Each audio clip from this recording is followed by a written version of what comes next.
a un nuevo webinar de AFM.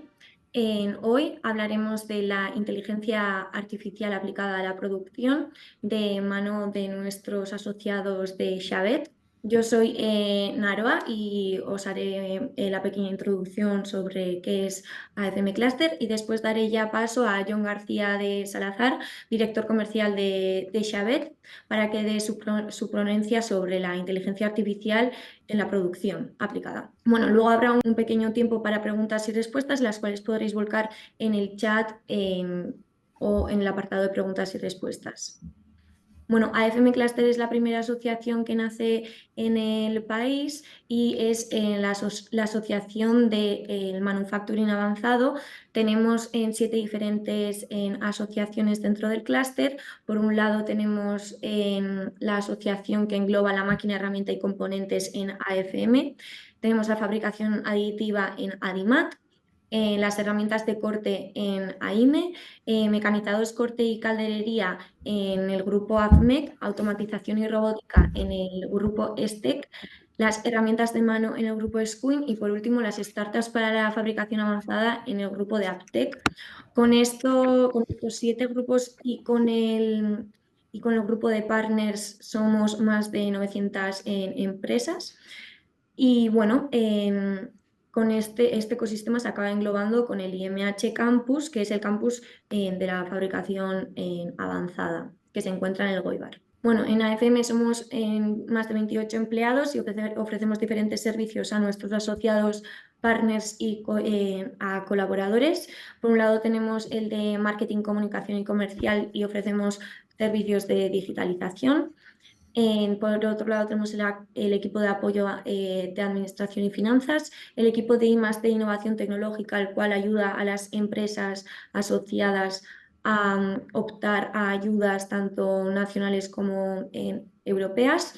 Tenemos el grupo de internacionalización y mercados, los cuales hacen misiones con nuestras empresas a diferentes partes del mundo. Y por último, el de personas y formación, que ligado a esto os quería hablar de la plataforma Join, que es el primer portal de empleo industrial. Y es una plataforma totalmente gratuita creada por AFM Cluster, el cual intenta unir la oferta y la demanda dentro del sector industrial con una diversidad de candidatos muy amplia. Entonces, os invito a que exploréis todos esta plataforma en joint.es. Y nada, yo con esto acabo la pequeña introducción que os quería realizar y doy en paso a John García para que empiece su ponencia. Hola a todos, comparto pantalla. Pues bueno, como decía Naroa, soy John de la empresa Xavet y bueno, el objetivo de este pequeño webinar es acercaros a aplicaciones de la inteligencia artificial a la producción, ¿vale? Espero poder hacerlo ameno y que sea bueno, interesante para todos vosotros, ¿no? La idea fundamentalmente es explorar qué se puede hacer con 3 ejemplos de proyectos reales que hemos llevado a cabo. La aplicación de este tipo de tecnologías al mundo de la producción es infinita. Entonces hemos decidido centrarnos en unas problemáticas que son comunes y explicarlas a través de los propios proyectos, ¿vale? Dentro del grado de detalle que podemos dar, ¿no? Los proyectos son Sagas, en el que básicamente la pregunta que surge es cómo funcionan mis bombas. Luego os explicaré mejor cuál es la problemática y a qué se dedica esta empresa para los que no la conozcáis. Luego estaría Fagor Ederland Group, que su pregunta es cuántas piezas o qué defectivo voy a tener, cuántas piezas voy a tener que desechar dentro de mi proceso productivo. Y finalmente está el caso de Cerealto Zero Foods, que es un fabricante, entre otras cosas, de galletas. Y su pregunta es por qué sus galletas no siempre salen igual, ¿no? Son tres problemáticas que son bastante transversales y comunes o sencillas de encontrar en muchos procesos productivos.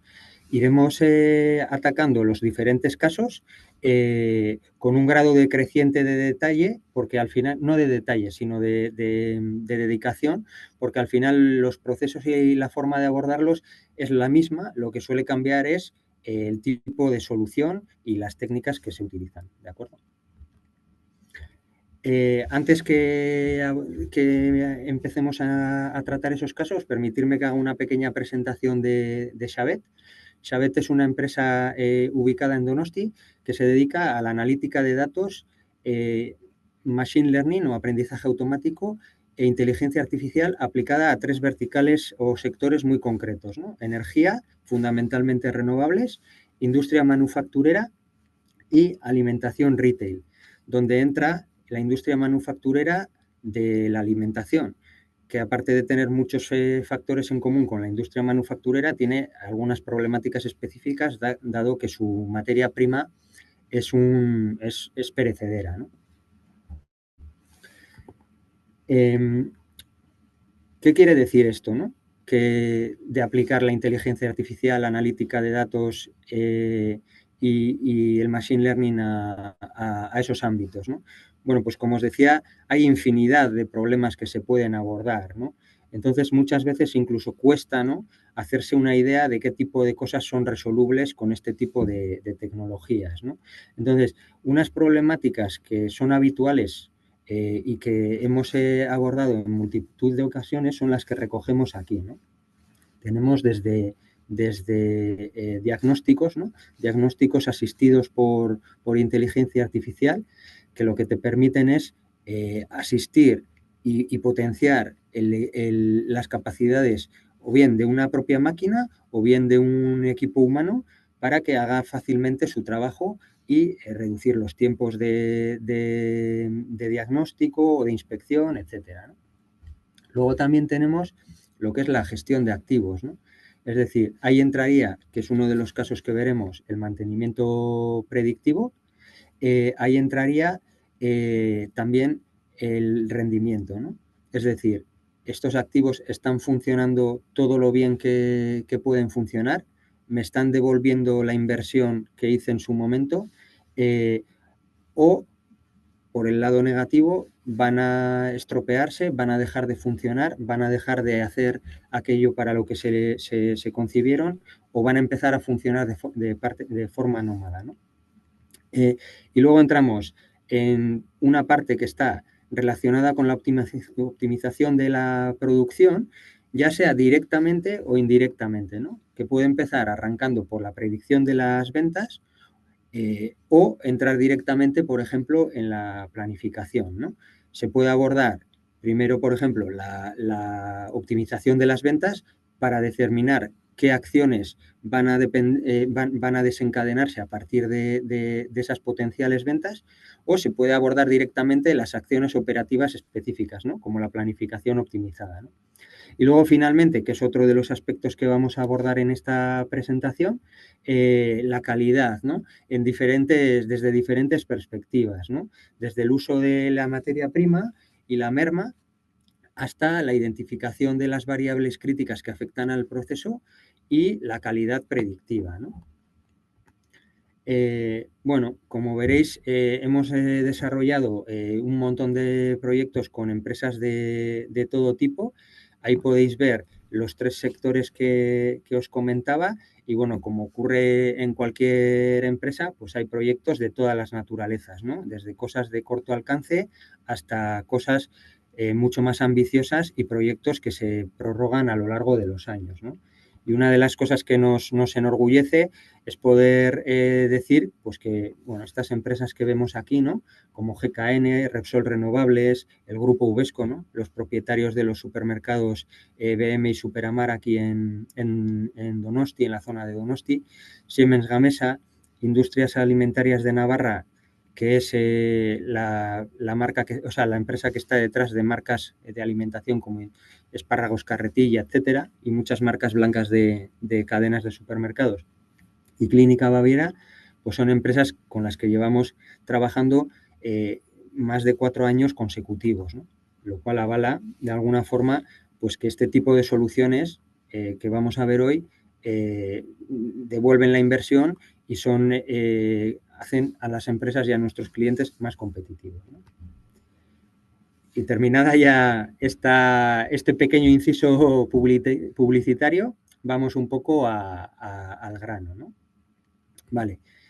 Todos los ámbitos que os presentaba en las problemáticas que solemos abordar habitualmente, si lo pensáis, pueden estar ligados en algún momento a la producción, ¿no? Es decir, al final, por ejemplo, el diagnóstico inteligente o el diagnóstico asistido puede implementarse en cualquier proceso de la fábrica o del proceso productivo, ¿no? Pues, por ejemplo, ayudando a una inspección, como os decía, o haciendo una inspección automatizada en línea, pero potenciada con la inteligencia artificial, ¿no? Sin embargo, por ejemplo, ese no es uno de los aspectos en los que nos vamos a centrar, ¿no? Por motivos de tiempo y de duración del webinar, pues no podemos abordarlo todo. Sin embargo, es verdad que es un ámbito en el que este tipo de soluciones son aplicables, ¿no? Y la ventaja es que el añadirles inteligencia artificial puede potenciar, ¿no? su efectividad. 3/4 de lo mismo pasa con la optimización de la producción, ¿no? Tenemos nosotros entre nuestros clientes proyectos en los que hacemos primero una predicción de las compras, porque eso dentro de una compañía desencadena un montón de operaciones, ¿no? Perdón, predicción de las ventas, porque eso desencadena un montón de operaciones dentro del cliente, como por ejemplo las propias compras o por ejemplo la planificación de la producción, ¿no? Entonces, al final, una buena predicción de las ventas genera sinergias con el resto de los aspectos de operación de la empresa, ¿no? Pero una vez más, como os decía, no nos vamos a centrar en esto en este webinar, ¿vale? Y fundamentalmente nos vamos a centrar en las áreas que están ahora mismo resaltadas. Quizás no tanto en merma y materia prima, aunque mencionaremos algo, pero sobre todo nos vamos a centrar en mantenimiento predictivo, calidad predictiva y variables críticas, ¿vale? Al final hay una doble perspectiva de lo que es el proceso productivo, ¿no? Una es la que se centra en el resultado del proceso productivo, es decir, en el producto final, y otra la que se centra en los activos que contribuyen al proceso productivo, ¿no? Es decir, el mantenimiento predictivo se centra más en que la maquinaria, que generalmente es muy costosa, que contribuye a generar ese producto final, funcione correctamente de forma óptima, y si está funcionando de alguna forma anómala, lo podamos detectar con antelación. Eso tiene muchas ventajas operativas, ¿no? Y luego hay una segunda perspectiva que está ya más centrada en lo que es el producto final, ¿no? Es decir, podemos intentar enfocarnos en qué variables son las que afectan al resultado del producto, es decir, a la calidad del producto final, y por otro lado podemos centrarnos en saber cuál va a ser el resultado producto por producto o lote por lote. Ahí la granularidad depende un poco del proceso productivo y de cuál sea el bien que se está fabricando, pero intentando siempre anticiparnos, ¿no? Y bueno, esas son como las dos perspectivas en las que nos vamos a centrar en estos ejemplos, ¿vale? Estamos, por cierto, abordando lo que es el proceso productivo desde un sentido amplio, ¿vale? De hecho, nuestro primer ejemplo es Sagas, ¿vale? Sagas es una empresa que quizás desde la perspectiva de industria manufacturera pues no se consideraría quizás un proceso productivo, pero en última instancia ahora vamos a ver cómo sí que ellos tienen un producto final que parte de una materia prima y bueno, aunque la transformación quizás no es tan extrema como la que puede hacerse en otros ámbitos, pues veremos que tiene sus complejidades, ¿vale? Vale, ¿qué es Sagas? Bueno, Sagas es una planta regasificadora, ¿vale? Al final es una planta que está en el puerto de Sagunto, en Valencia, en Levante, y lo que hace es recibe por mar con buques gaseros el gas de otros países que estén en la cuenca del Mediterráneo, ¿no? Fundamentalmente en el Magreb y en Oriente Medio, ¿no? ¿Qué hace con ese gas? Bueno, ese gas se almacena y luego lo que hace es como os decía, es gas licuado y ese gas se distribuye a la red de gas de la que dependemos todos, ¿no? Vale, el proceso fundamentalmente al que se dedica Sagas es a regasificar. Al final, el proceso sigue estos pasos que vemos en la transparencia, ¿no?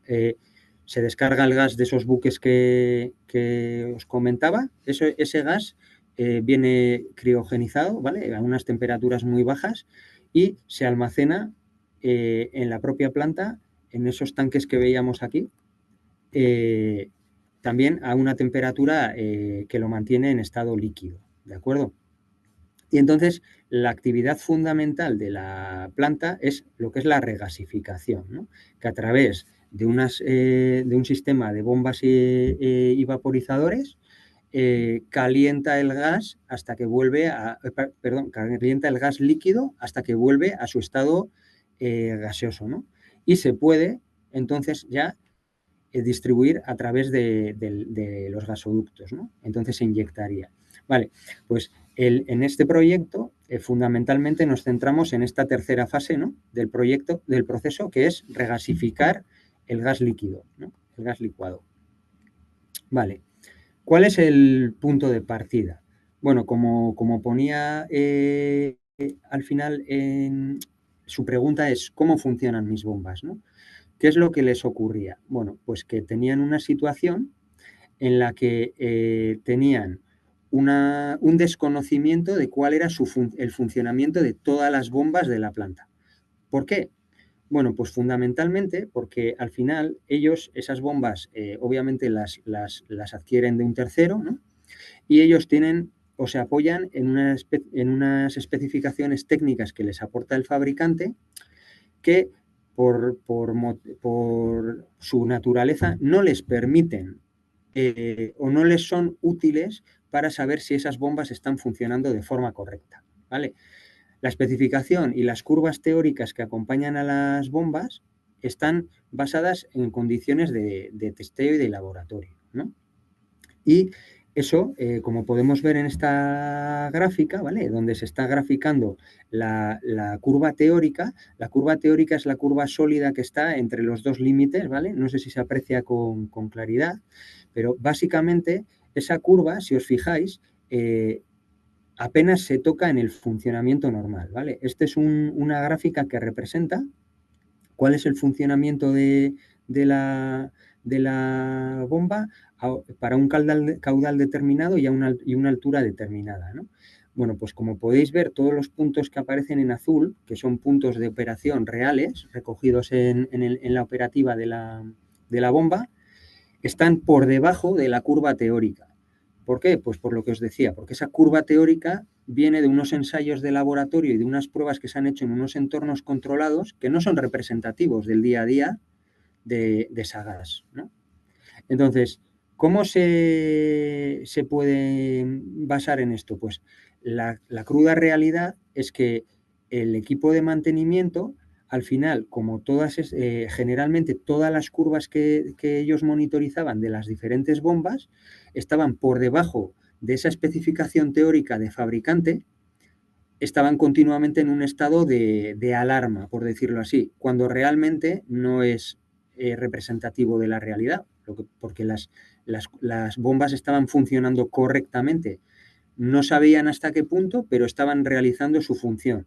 Sin embargo, ese rendimiento esperado no era el que teóricamente les reportaba el fabricante.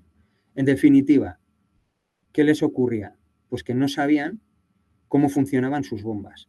Claro, eso al final es un hándicap muy importante y lo que les llevaba es a tener que hacer paradas trimestrales en las que tenían que hacer pruebas específicas por cada bomba, probando diferentes caudales y alturas para poder caracterizar cada bomba y ver si se estaba degradando su funcionamiento, ¿no? Entonces, bueno, como os podéis imaginar, pues esto al final suponía el distorsionar su operativa, ¿no? Y tener que dedicar bastante tiempo a una operación que en definitiva no les reportaba ningún beneficio económico, ¿no?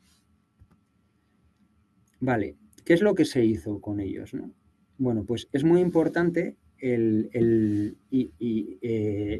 tener una metodología bien cimentada y que sepa tratar los datos de forma adecuada para garantizar un buen resultado, ¿no? Entonces, lo primero que se hizo, bueno, fue acceder a los datos de la empresa, ¿no?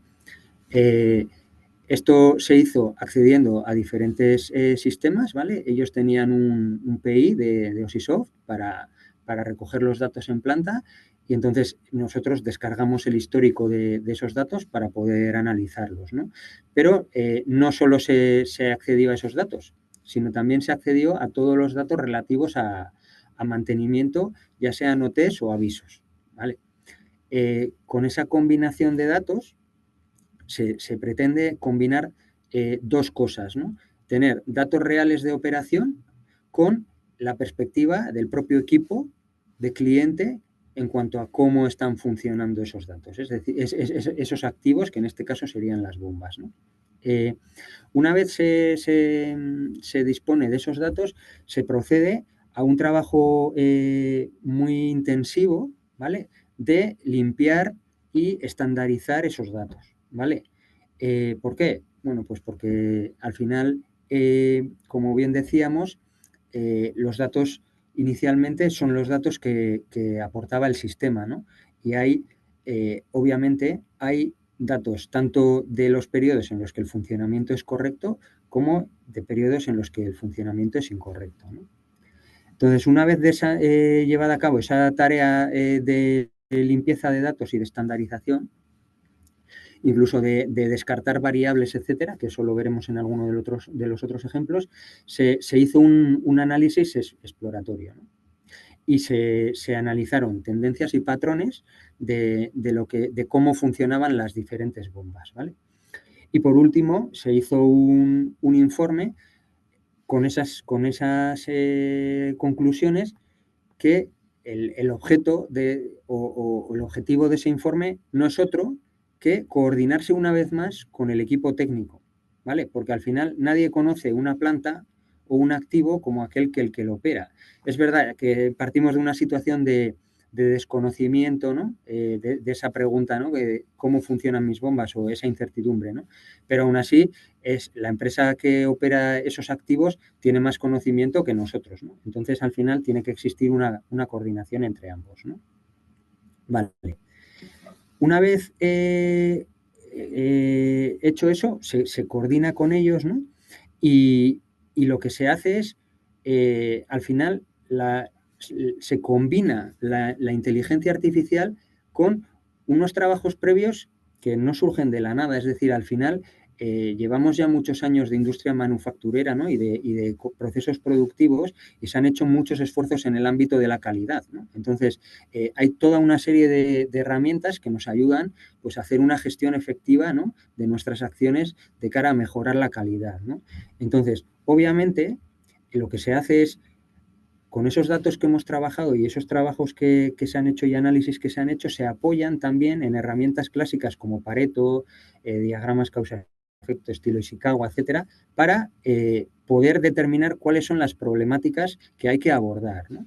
Y entonces, en este proyecto, al final, se determinó el centrarse en 12 bombas principales y 8 auxiliares, ¿vale? ¿Qué se hizo? Vale, pues una vez consensuado cuáles eran los activos que se iban a modelizar, lo que se había determinado, y os comentaba en la introducción, es que esas curvas teóricas no eran útiles, ¿no?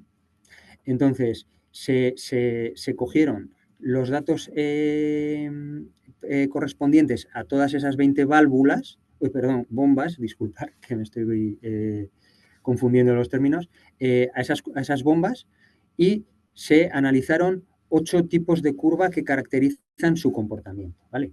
Y lo que se hizo es, conjuntamente con el equipo de fábrica, se eliminaron todos esos periodos anómalos que lo que hacen es distorsionar un poco la imagen de qué es la normalidad, ¿no? Por ejemplo, se retiraron periodos obviamente, de reparación, pero también y de correctivos y de las caracterizaciones, pero también de los arranques y de las paradas de las bombas, ¿no? Para quedarnos con esos momentos en los que el equipo de cliente sabe que la bomba está funcionando normal, ¿vale? Lo que ellos entienden como normalidad. Y basándonos en eso, lo que se hizo fue, se modelizaron la normalidad para todas esas 8 curvas de cada una de las 20 bombas, ¿de acuerdo? De ese modo, creamos una nueva referencia contra la que nos comparábamos, ¿vale?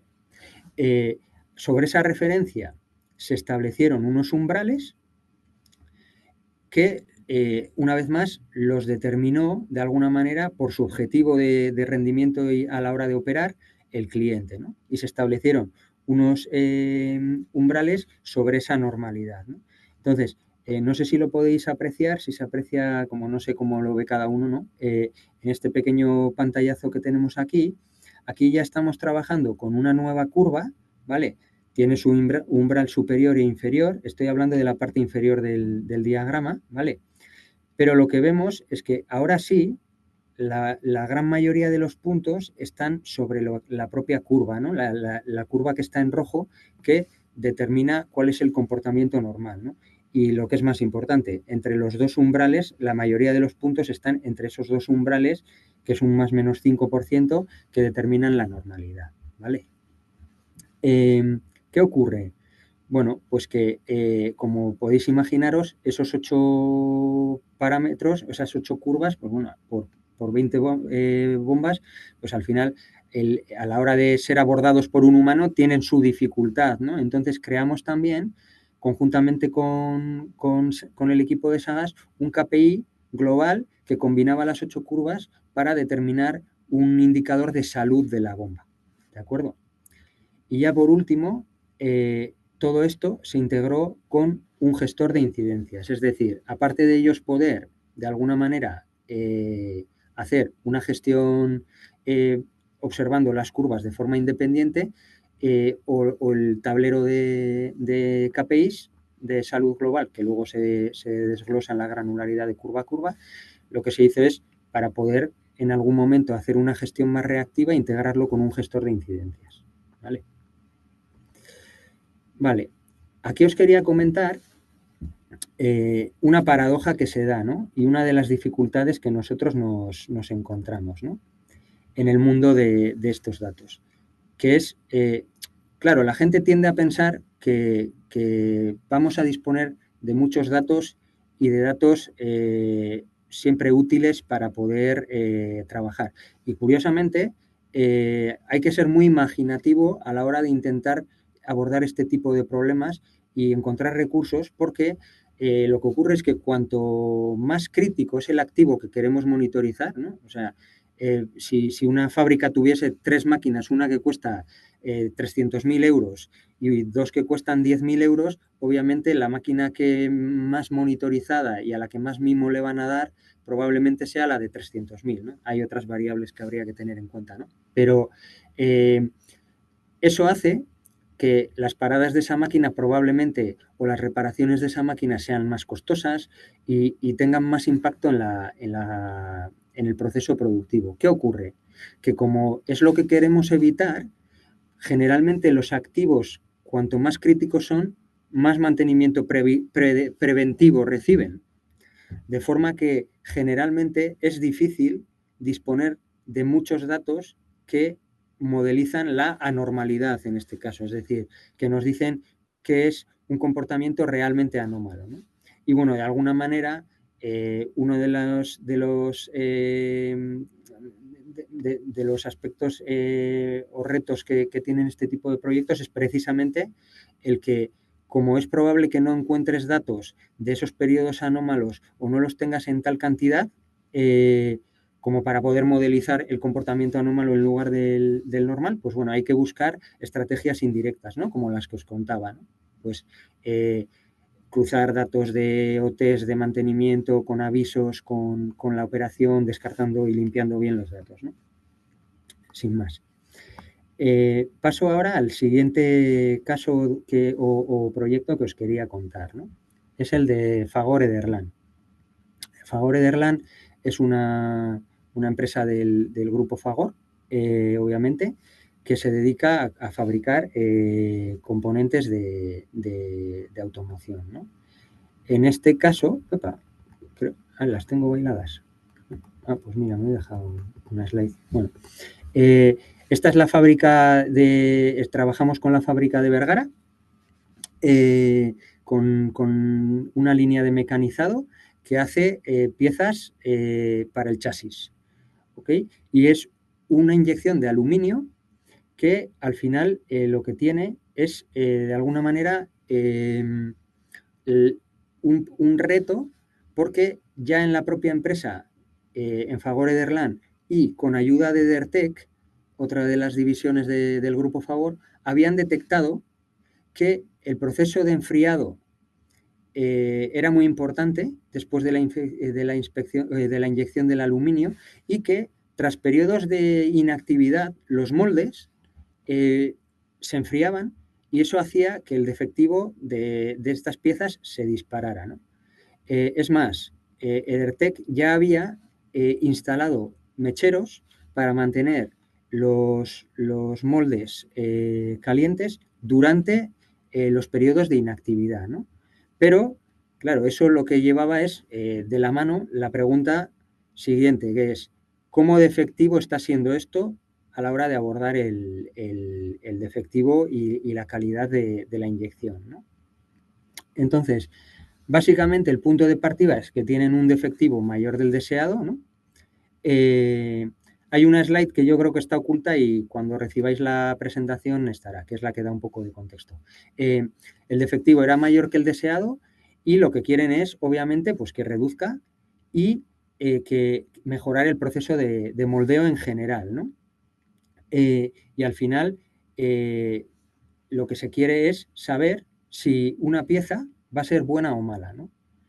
Entonces, inicialmente, y lo curioso de este proyecto, por ejemplo, es que tiene dos aproximaciones diferentes hasta que se encuentra una solución de éxito, es que se trata de hacer primero un clasificador, ¿vale?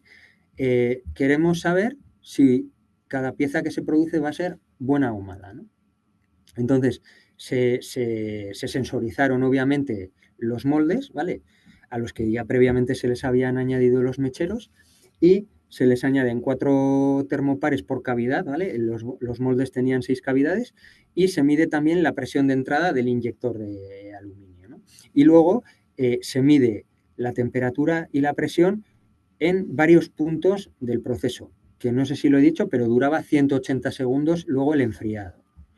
Entonces, se hace unos primeros entrenamientos del clasificador, y sin embargo se ve que realmente no es satisfactorio el resultado, ¿vale?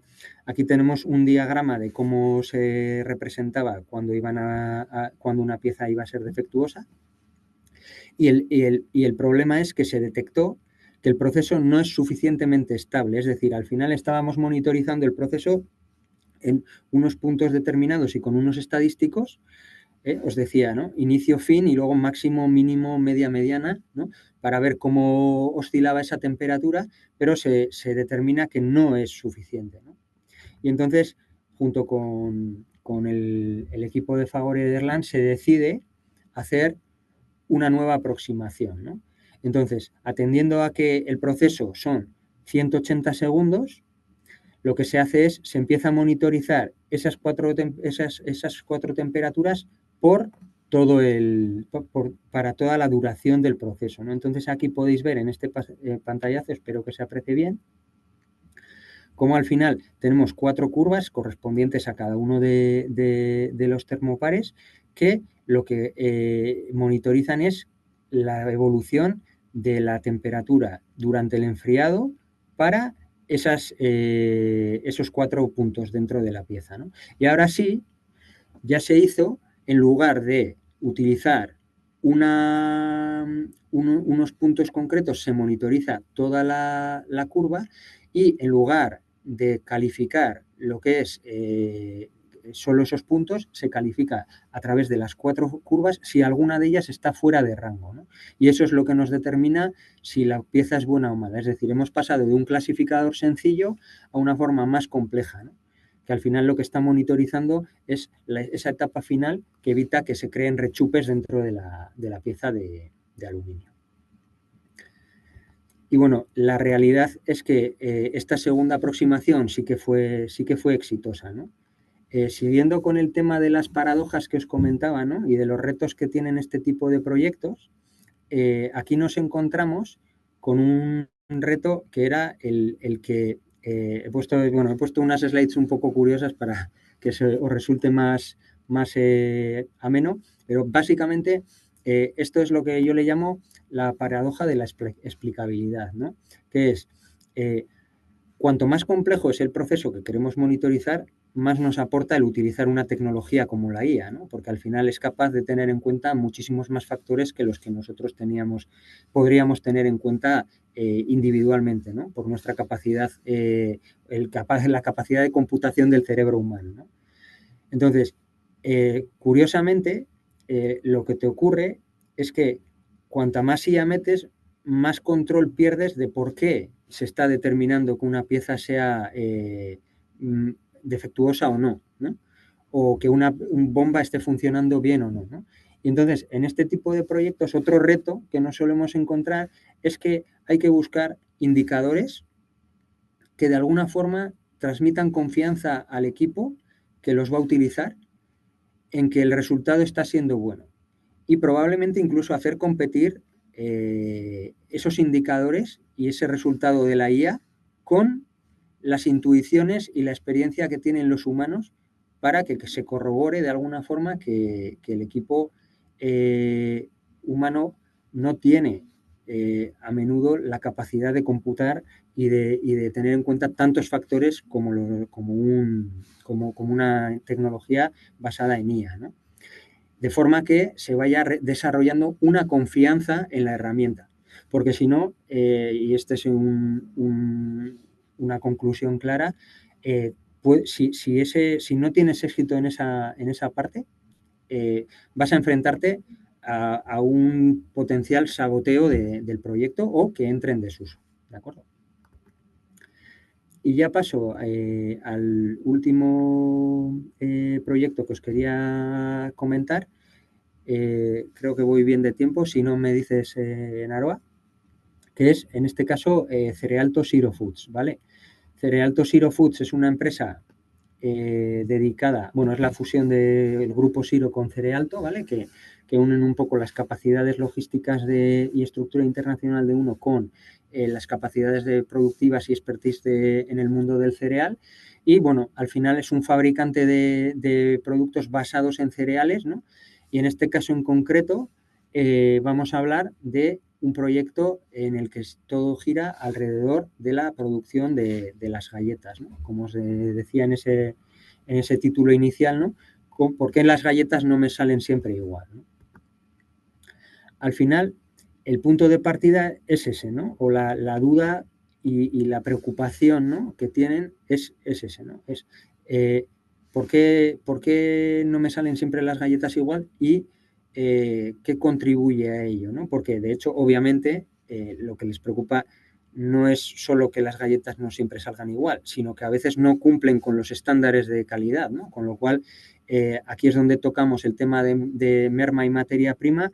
Un producto que tiene, sobre todo ya en su forma final, ¿no?, una caducidad y que tiene unas características muy específicas, ¿no?, dentro de lo que es la materia prima, pues no es como un metal. Es verdad que hay metales que no son reciclables, etcétera, o por lo menos no son reutilizables dentro de los procesos productivos.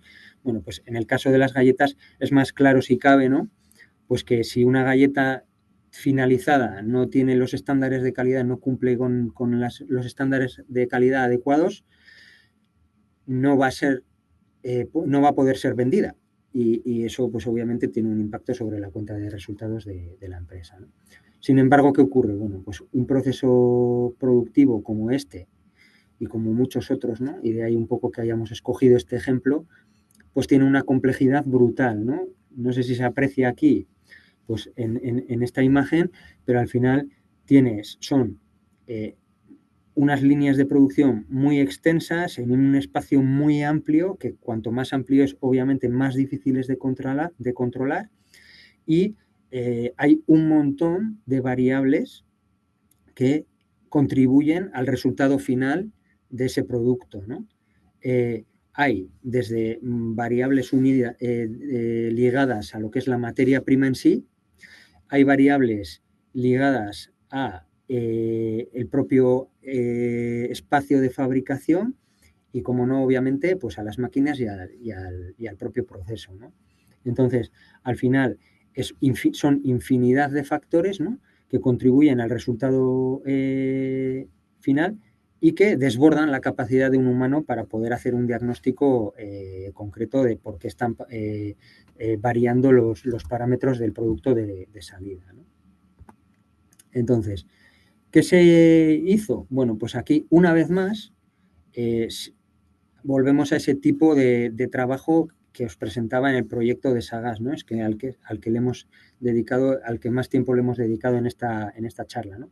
Que es básicamente el partir de qué datos tiene el cliente, combinar no solo datos del propio proceso productivo como tal, ¿no?, pues de su sistema MES o de la captura en planta, lo que sea que tengan, incluso del ERP, sino también información relativa en este caso, al departamento de calidad, ¿no?, y a qué lotes han salido, con qué calidades, etcétera, ¿no? Y tras haber determinado cuáles son los datos correspondientes a los productos con buena calidad, los datos correspondientes a los productos con mala calidad, haber descartado infinidad de variables, pues se empieza a modelizar la normalidad. Es importante, en este caso lo he llamado modelizar la calidad, porque al final lo que estamos intentando ver es eso, ¿no?, qué característica es la que determina la calidad, ¿no? ¿Cómo hacemos esa selección de variables? Pues bueno, es importante esa colaboración con el equipo, ¿no? Porque al final, en el caso del mantenimiento predictivo, hablábamos de que el equipo es el que más conocimiento tiene de las máquinas. En el caso del producto final, también la gente de fábrica y del departamento de calidad tiene sus sospechosos habituales, ¿no? Entonces, se toman esos sospechosos habituales y obviamente se complementan con variables que, desde la perspectiva de los expertos en análisis de datos y el know-how del propio sector, se amplía ese número de sospechosos habituales, ¿no? Y luego se va reduciendo, pues haciendo un análisis de datos en los que se intenta detectar cómo las diferentes variables impactan en el resultado final, ¿no? Finalmente, lo que se hizo en este proyecto fue básicamente, se determinó que el factor fundamental y más importante de todos, aunque no era ese el único que se monitorizaba, era la proporción harina-agua de la mezcla final, y lo que se procedió es, obviamente, pues a monitorizar en línea ese parámetro para saber si se estaba operando dentro de los rangos de normalidad y que conducían a una calidad apropiada, ¿no?, del producto. Y quería acabar con una última paradoja, ¿no?, o una última problemática o reto que presentan estos tipos de proyectos, que es que a veces se nos olvida, ¿no?, porque estamos pasando de un mundo en el que estamos haciendo mantenimientos correctivos, estamos haciendo ensayos al final de la línea y es todo binario, ¿no?, y las cosas funcionan o no funcionan, o están dentro de parámetros de calidad o no están dentro de parámetros calidad, o se va a generar un defectivo o no. Y es un mundo muy determinista, ¿no? ¿Qué ocurre? Que al final, cuando te apoyas en una IA y en un sistema predictivo, cuanto más te quieres anticipar, más sensible es tu sistema, ¿no? Y eso lo que hace es generar un montón de positivos, ¿vale? He puesto alarmas porque yo creo que es un concepto con el que estamos más normalizados, pero nosotros de hecho lo solemos llamar incidencias para marcar una diferencia, porque una alarma es una cosa que tienes que atender ya, y el valor precisamente de estos sistemas cambia obviamente y de estas tecnologías, cambia dependiendo de la casuística. Obviamente si estás en un proceso productivo tendrás que buscar alguna acción que te permita reconducir la situación en el momento en que empieces a detectar que te desvías de la normalidad y de tu objetivo, ¿no?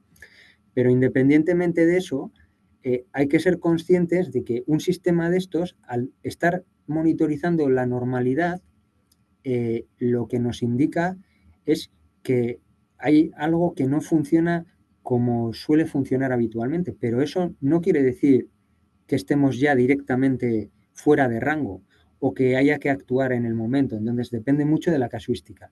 ¿Qué ocurre? Que eso genera un montón de positivos, ¿no? Y genera, pues como indicaba aquí, ¿no? Como quería indicar con este diagrama, un montón de ruido, ¿no? Entonces, como último apunte, ¿no? Y en esas pequeñas pinceladas de paradojas y de retos que se dan, quería haceros ver que suele ser muy importante acompañar todo este tipo de sistemas con algún tipo de gestión de las incidencias, entendiéndolo como algo diferente de una gestión de una alarma, ¿vale? Que te permita que esté integrado en tu ciclo, con tu proceso alineado con el proceso del agente ya sea de mantenimiento o de los operarios de línea y de su forma de trabajar, y que permita responder a tiempo, pero sin tampoco generar mucho ruido, ¿no? Y una preocupación más, que justo es precisamente lo que estamos intentando evitar, ¿no? Y ya por finalizar, pues simplemente deciros que como os comentaba, ¿no? Y como habéis podido ver, yo creo que con los 3 proyectos de ejemplo, la inteligencia artificial, pues aplicada con una buena metodología y siempre en colaboración con el cliente, es muy efectiva para optimizar los procesos productivos, ¿no? Y bueno, nos hemos centrado fundamentalmente en aspectos relacionados con la calidad y quizás con la eficiencia operativa, ¿no? Con el OEE, ¿no? Intentando con el mantenimiento predictivo reducir las paradas, pero hay infinidad de aplicaciones de estas tecnologías, que lo importante es que tengan impacto en negocio, ¿no? Y que mejoren la cuenta de resultados, o que mejoren la calidad de vida de la gente que participa en el proceso productivo, o incluso en la toma de decisiones de la empresa, ¿no? Y ya finalmente, pues desde Xavet, pues bueno, invitaros a que, si tenéis curiosidad o queréis plantearnos algún tipo de problemática, pues contactéis conmigo sin ningún tipo de problema, y podamos ver si hay algún margen de mejora en vuestros procesos y algún ámbito en el que os podamos ayudar. Espero que haya sido interesante. No sé, Naroa, si hay algún tipo de pregunta. Pues muchas gracias, John. Si alguno de los asistentes tenéis alguna pregunta o duda, pues podéis volcarla tranquilamente en el apartado de chat y preguntas y respuestas. Y si no, pues os compartiremos el contacto de John para que le escribáis a él directamente si lo preferís. Entonces, mientras os animáis, yo te voy a hacer un par de preguntas. De En acuerdo. Sagas eliminasteis los periodos de datos anómalos. ¿Es importante? Sí, porque al final ellos, la situación de partida es, no están categorizados los datos, y al final ellos tienen un histórico del funcionamiento de cada bomba, pues bueno, desde que entraron en operación o decidieran sensorizarlo, ¿no? ¿Qué ocurre? Que hay de todo.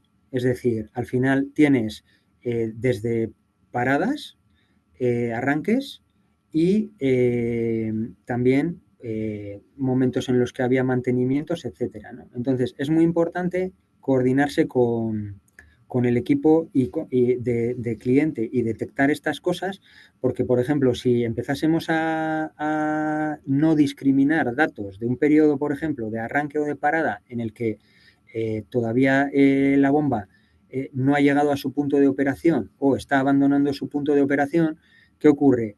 Que son momentos en los que la bomba no está en su punto voy a decir óptimo, que no sé si es la palabra adecuada, en su punto en su régimen de operación normal, ¿no?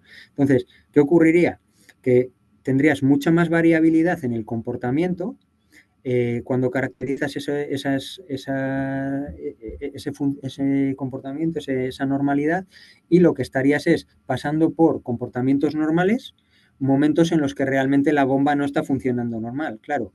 Bueno, si es una parada o un arranque, todavía, ¿no? Pero puede ser que, por ejemplo, esa bomba tenga algún tipo de fallo mecánico o lo que sea, que lo que esté conduciendo es a que esté perdiendo potencia, pero eso se asemeje, pues, por ejemplo, a un rendimiento en uno de esos dos periodos, ¿no? Entonces es muy importante limpiar los datos para saber que esa normalidad que estás caracterizando es tal, ¿no? Porque al final todo el proyecto parte de que tú tienes unas especificaciones de fabricante que realmente no son reales, ¿no? Entonces necesitas una referencia válida, ¿vale? Sí, cuanto más sólida sea esa referencia, más fino vas a poder ser poniendo el umbral y detectando desviaciones, ¿no? Que luego tú, como lo diré, como cliente o como operador de ese activo, decidirás cómo abordarlo, ¿vale? Porque en otros ámbitos, como por ejemplo en las energías renovables, se hace mantenimiento predictivo y una de las cosas que se busca, por ejemplo, o uno de los beneficios más importantes es que tú puedas agrupar acciones de mantenimiento porque los activos están dispersos geográficamente, ¿no? Entonces, al final, tú lo que consigues es caracterizar la normalidad para ser más sensible, para saber cuando ese activo no está funcionando dentro de su sweet spot, ¿no? Y luego decidir, en base a tu negocio, a tu forma de trabajar, cómo vas a abordar y cómo vas a intentar corregir ese comportamiento anómalo. Vale, ¿y cómo elegís qué variables se van a analizar a la hora de abordar un proceso de producción? Bueno, pues eso es un poco lo que contaba, que al final siempre hay eh, dentro del propio negocio, ¿no? Un know-how y lo que llamaba antes, ¿no? Los sospechosos habituales, ¿no? Pues, o sea, al final, en el proyecto de Fagor Ederland, ya venían ellos de haber detectado que cada vez que se enfriaba el molde porque paraban la producción, al reiniciarla, ese molde frío creaba un proceso de enfriamiento malo bueno, no malo, que conducía a un mayor defectivo, ¿no? En el caso de las galletas, por ejemplo, es un poco una obviedad, ¿no? Pero está claro que la densidad de la masa, ¿no? La mezcla de harina-agua va a contribuir, ¿no? Entonces, ¿qué se hace? Bueno, pues hay un equipo de expertos, obviamente, dentro de cliente, ya sea el departamento de calidad, ya sea el departamento de mantenimiento, que tiene un bagaje abordando todo ese tipo de problemáticas y inicialmente te provee de toda una batería de aspectos en los que te deberías fijar. Adicionalmente se ve qué es lo que aporta todo el sistema de sensórica y recogida de datos que pueda tener el cliente, ¿no? Y luego ahí se empiezan a hacer análisis de datos que corroboran o no si esos son los sospechosos, ¿no? Es importante que, de hecho, en esa etapa se determina si algunos de los sospechosos son tales y luego también muchas veces puede ser que se descubra que no se está sensorizando o no se está midiendo todo aquello que, se, que debería. O sea, sí que tenemos algún proyecto que por no alargar no lo he metido, pero por ejemplo en una fábrica de pollos asados se descubrió que no tanto no estaban midiendo de forma adecuada, sino que, por ejemplo, se mezclaban lotes de entrada que hacían imposible que se pudiese luego determinar la calidad final del producto. Entonces, es una colaboración una vez más entre cliente y proveedor, en este caso el experto en IA. También te ayuda el ir trabajando en estos nichos, ¿no? Entonces nosotros nos centramos por eso en esos tres nichos, ¿no?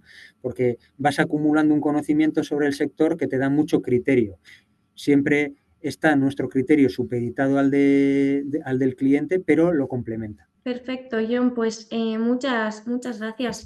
Como veo que A no ha entrado vosotros. alguna pregunta más, pues vamos a dar por finalizado ya el webinar. Si, bueno, lo dicho, ahí salía el contacto de John. Vamos a enviaros también su contacto por si acaso por email junto al vídeo y a la presentación utilizada. Y nada, pues muchas gracias a todos los asistentes y muchas gracias a ti, John, también por la ponencia. Ha sido muy interesante. Perfecto, gracias. Espero que os haya gustado. Agur. Saludos. Hola a todos. Para estar al día e informados de todos los contenidos y webinars de AFM en YouTube, suscribíos y dale a la campanita. Elegí el sector del mecanizado porque es algo que me viene un poco de familia. Mi abuelo en su momento también fue calderero, así que sí, conocía el sector de antes. Y es algo que la verdad siempre me ha gustado hacer. El trabajo práctico, la faena manual, ¿no? Lo que es un tema de faenas manuales, siempre me ha gustado mucho. Bai, bidaiatzea tokatu zait, Europan zehar, egon naiz toki ezberdinetan eta baita estatu batuetan ere bai, eta iruditzen zait oso sektore innovadore eta interesgarria, ze gaur egun mundua dagoen kompetitibidadearekin innovatzen ez baldin badezu ez dago aukerarik aurrera jarraitzen. Es un sector que ofrece mucha proyección a futuro, ya que pues, te obliga a mirar el diseño desde muchas perspectivas diferentes, no solo desde la perspectiva del diseñador, porque pues luego hay que montar lo que diseñas y a mí pues me gusta mucho el hecho de que tú diseñes algo y tus ideas se plasmen luego en el taller y verlas cómo se convierten en realidad, y pues la verdad que eso yo creo que te da una perspectiva muy amplia y te da pues mucha proyección de futuro. Sí que toca viajar bastante, sobre todo dependiendo de los proyectos en los que estés involucrado y si estás haciendo una tesis. Y sobre las reuniones de proyectos normalmente suelen ser más a nivel de gestión, dependiendo del consorcio pues suelen ser o nacionales o internacionales, pero en general sí que suele tocar viajar. Es fundamental el querer aprender, el querer formarse, el querer siempre ir un paso más de este trabajo, sobre todo, que hay que estar muy informado, hay que cada día formarse más y tener mucha actitud para poder estar a la altura del puesto. Sektore honek nire etorkizunerako oinarri oso sendo dizkit ematen eta diseinatzaile bezala asko hainez ikasten eta nire etorkizunen ere diseinatzaile bezala lan eta gustoko zaiten sektore honetan edo beste baten. Nire perfileko pertsona batei esango nion karreran zehar gauza industrialak eta gustoko izan baldin zaizkio, dudarik gabe sektore hau gustoko zaiola eta ikasteko gogokin etortzeko eta pozik egongo dela. Creo que hasta ahora ha sido un sector bastante clásico, pero ahora está dando a grandes pasos muchos cambios y la innovación y tanto la inclusión femenina se puede ver cada día más en los talleres y en este tipo de sector. En este sector soy feliz porque creo que estoy creciendo tanto personalmente como profesionalmente y puedo emplear todos los conocimientos que he recibido hasta ahora en la universidad.